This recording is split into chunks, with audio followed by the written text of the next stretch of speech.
뉴욕 증시, 연준의 내년 완화 기대 속의 혼조, 다우 0.15% 상승 마감. 뉴욕 증시가 미국의 연방준비제도의 내년 금리 인하 기대를 소화하며 숨고르기 흐름 속에 혼조세를 보였습니다. 15일 뉴욕 증권거래소에서 다우존스 30 산업평균 지수는 전장 대비 56.81포인트, 0.15% 오른 37,305.26으로 거래를 마쳤습니다. S&P 500 지수는 0.36포인트, 0.01% 하락한 4,719.19로, 나스닥 지수는 52.36포인트, 0.35% 오른 14,813.92로 장을 마감했습니다. 시장은 12월 연방공개시장위원회 정례회의 결과를 소화하며 최근에 열기를 식히는 모습입니다. 이날 존 윌리엄스 뉴욕 연방준비은행 총재가 금리 인하는 현재 연준 논의 주제가 아니라며 이번 회의에서 금리 인하를 논의했다는 제롬 파월 연준 의장의 발언을 진화하고 나섰습니다.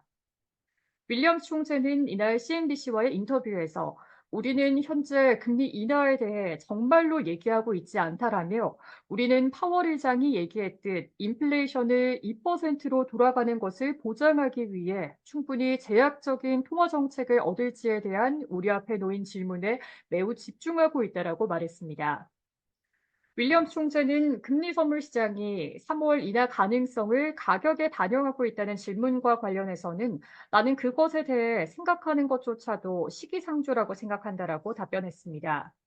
그는 또한 충분히 제약적인 측면에서 우리는 고점이나 그 근처에 있지만 상황이 바뀔 수 있다라며 지난 1년간 우리가 배운 것은 지표가 이동할 수 있다는 것이며 인플레이션 진전이 지연되거나 역전되면 추가 긴축할 준비가 돼 있어야 한다라고 강조했습니다. 금리 선물 시장에서는 내년 4월에 연준이 첫 금리 인하에 나설 것으로 예상하고 있습니다. 내년 말까지 기준금리는 3.75에서 4%에 달할 것으로 전망해 6회가량의 금리 인하를 기대하고 있습니다.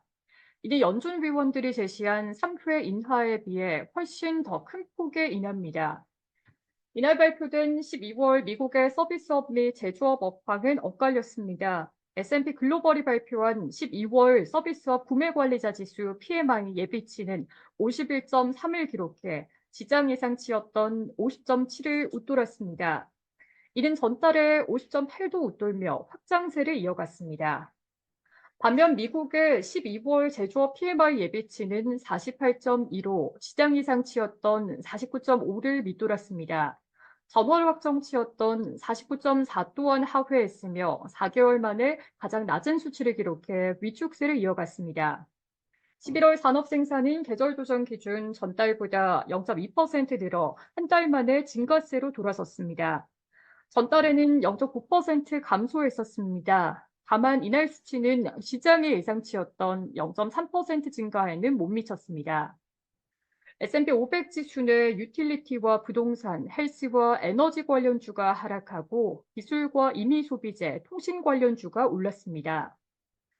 팔란티어의 주가는 미군과의 계약 연장 소식을 발표했으나 약보합권에서 거래를 마쳤습니다. 코스트코의 주가는 분기 실적이 대체로 예상치에 부합한 가운데 특별 배당을 발표했다는 소식에 4% 이상 올랐습니다. 도쿄사인의 주가는 회사가 매각을 검토하고 있다는 소식에 12% 이상 상승했습니다. 코인베이스의 주가는 미국의 증권거래위원회가 가상화폐 관련 규정을 만들어 달라고 한 회사의 청원을 거부했다는 소식에 3% 이상 하락했습니다. 뉴욕 증시 전문가들은 연준의 금리 인하 기대에 주가가 랠리를 보이는 것이 타당하다면서도 시장의 금리 인하 기대가 과도할 수 있다라고 우려했습니다. 아메리 프라이즈의 러셀 프라이스 수석 이코노미스트는 지난 몇 주간의 시장의 더 낙관적인 기조가 정당화됐다라며 주식시장이 내년 금리 인하를 가격에 반영하는 것은 타당해 보이며 10년물 국채금리의 하락이 주가 랠리를 돕고 있다라고 말했습니다. 그는 다만 연준이 내년 6월에 금리를 내리기 시작할 것이라며 트레이더들의 금리 인하 전망은 너무나도 앞서갔다라고 말했습니다. 게이트웨이 인베스트먼트 어드바이스의 조세 페라라 투자 전략가는 윌리엄스 총재의 발언은 주식시장이 너무 멀리, 너무 빨리 반등했었음을 시사하는 것이라고 말했습니다. 그는 많은 투자자가 여전히 연준의 의견에 매우 귀를 기울이고 있다라며 연준의 발언과 투자 심리 간에 약간의 차이가 있다. 시장은 지난 며칠간 정당화될 수 있는 수준보다 더 크게 올랐다라고 말했습니다. 시카고 상품거래소 패드워치에 따르면 연방기금 금리 선물 시장에서 마감 시점 연준이 내년 3월에 금리를 인하할 가능성은 70.2%에 달했습니다. 0.25%포인트 인하 가능성은 62%를 기록했습니다. 시카고 옵션 거래소 변동성 지수는 전장보다 0.2포인트, 1.6% 하락한 12.28을 기록했습니다.